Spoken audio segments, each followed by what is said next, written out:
information you need, and we want to make sure you have that information by the time you leave here. If you have questions as we go along, just shout them out. I mean, don't hold them to the end. We want to answer everything that's top of mind for each of you, so that you can figure out is this the right time to take on this challenge.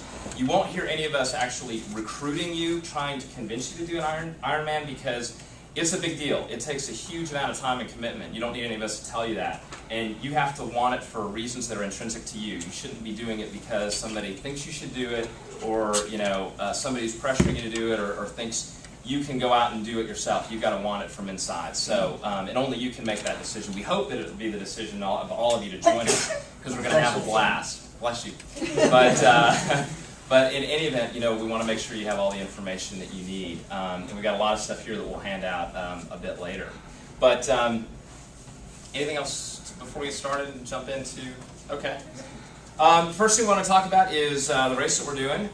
First of all, Ironman distance. I'm sure most of you guys know. In case you don't, swim is 2.4 miles. That's 3,800 meters in a pool. But you're not swimming in a pool. That's a little different in open water. Then you bike 112 miles, and then you run a little marathon, 26.2 miles. It's a long day, but what is really exciting about it is it's very, very doable, especially when you have great support, great program like the one that we put together. We're going to have 10 months to train for this. Those who are able to make the commitment of time and energy, this is going to be a highly successful program. You will be realizing your dream of becoming an Ironman, and we'll get into more detail about how much of a commitment in time and energy it's going to take, because it is significant. It's a lot different from doing an Olympic or a half Ironman, if that's been your experience so far. We are doing Ironman Arizona, which is the Sunday before Thanksgiving in Tempe, Arizona. Some of you guys may have heard that when we originally put the program together, we were planning to do Ironman Florida, and then the whole oil spill thing in the Gulf just kind of threw a big wrench into that. And what we decided is a lot of people who are going to come and do this program are only going to do one Ironman in their whole life, and it's going to be this one. And we wanted to take all risk out of the equation, because we just don't know. No one seems to know really what is the long-term environmental impact going to be on millions of barrels of oil in the Gulf and all these gallons of chemical dispersant. It might be fine, it might not be fine, but we don't want to have any question lingering over 10 months of hard work, training, sacrifice, fundraising about will they even do the swim, will it be cut short, whatever. We're going to just take that out of the equation. And so we moved it to Arizona. We moved it to Arizona to get rid of that risk, but we also moved it to Arizona because the reviews of that race have been stellar. The Ironman Arizona has been around for a few years, but when they originally launched it, it was actually in April. Very different race when it was held in April from when it was held in November, which is, of course, when we're going to be doing it. Great weather conditions, an exciting course, which I'll go over right now, and definitely an exciting event. As I said, it's the weekend before Thanksgiving, so that'll be kind of nice. Kind of hopefully roll in some vacation or something right into that Thanksgiving week afterwards to celebrate your accomplishment. The course itself at Arizona is actually, in many respects, from my personal preference, an ideal course for an Ironman. The swim is one loop, which is fairly rare in the Ironman world. It's a one-loop wetsuit swim with a deep water start, which to me is the trifecta of the best possible conditions for an Ironman swim. The reason for that is deep water swim, first of all, you're in a wetsuit, so you don't really have to work very hard to tread water. It's like a life jacket that you're wearing. And when you start in deep water, your heart rate does not spike nearly as high as when you have a beach entrance, running from a beach. So that's a better way, frankly, to start a 2.4 mile swim. The single loop means that the course is going to spread out more quickly and stay spread out.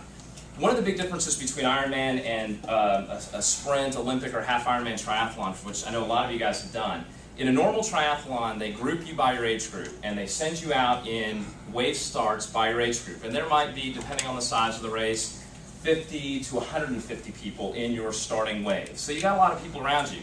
In Ironman, everyone starts together. There's 2,400 people in the water starting together. So when you have a single loop swim, you can spread out a lot more quickly on that course than if you have a two-loop swim. A lot of courses out there are two loops. Ironman Florida is two loops. And having raced at Ironman Florida, I can tell you that was a crowded swim the whole time because of the fact you have 2,400 people in the same 1.2 miles of liquid territory. It's a lot easier when you have that single loop. Plus, you don't have to get out of the water. Getting out of the water halfway through spikes your heart rate and messes up your rhythm. So It's one of the, that's why I like this particular swim format at Arizona. Once we get out of the water, the bike course is 3 loops. Loops is probably not the right word. It's an out and back stretch that you get to do 3 times. Which doesn't that sound like fun? I see a few of you shaking your heads, and that's a totally normal reaction. That's the reaction I had. I raced Ironman Australia a couple years ago, and that's the exact same format. It was literally, as I was training for it, I'm thinking, really, I'm going to ride for the same 18.5 miles of road for 112 miles. You know, let me slip my wrist right now. I mean, it just sounds mentally brutal. In fact, I even one day went out to Cartersville and I mapped out 18.5 miles and I rode out and back. And I did it 3 times. And it was not a fun ride. But it was not a fun ride because it was February. So it was really cold. And no one else was doing it with me. So it was a solo ride. But what I can tell you is that, and like Arizona, it's a general uphill to the turnaround. It's a total of 425 feet of climbing, which is really not much. It's a relatively flat course, all things considered, which means when you turn around, it's all downhill back to transition to start your next loop. So I went into Ironman Australia, kind of like what some of you guys may be thinking now, thinking, you know, wow, that's going to be pretty brutally tough to be just sitting on that same stretch of road the whole time. It honestly ended up being the easiest Ironman bike that I've done. I've done 8 of them. This is the easiest from a mental perspective, was that out and back. And here's the reason why. You do that first out and back, you're kind of just excited to be out of the water, you're excited to be on the bike, working, even getting closer and closer to that goal of becoming an Ironman. And then, of course, you get back to, you finish that first loop, you've checked out the course, you're seeing people both ways. When you turn around at the end of that first loop, you know you're heading back out for the halfway point. And then when you hit that halfway point, it's all downhill, which makes it a lot easier. And even though you have to go back out one more time, you know that it's only one more time, it's only 18.5 miles out, and that's 3.5 loops at Collins. That's something that I'm sure most of you guys today can do in your sleep, probably have sometimes, as boring as that ride can be. And then you know that when you turn around, you're flying right back to the end of the bike and the start of the marathon. So I was completely surprised. I did not expect that that format would be as mentally easy to deal with. Because effectively what it did is it took that 112 miles of cycling, which is huge, and broke it down into very easily digestible bite-sized pieces. And so I actually, when I read that that was the course format, I thought, okay, this is actually pretty good. So I like that. And then finally on the run course is also 3 loops, but it's not out and back. It's actually basically a bow tie structure. And that's going to be great because your family, friends, your coaches will be out there spectating, cheering you on. We're going to see you 6 times on the run before you finish.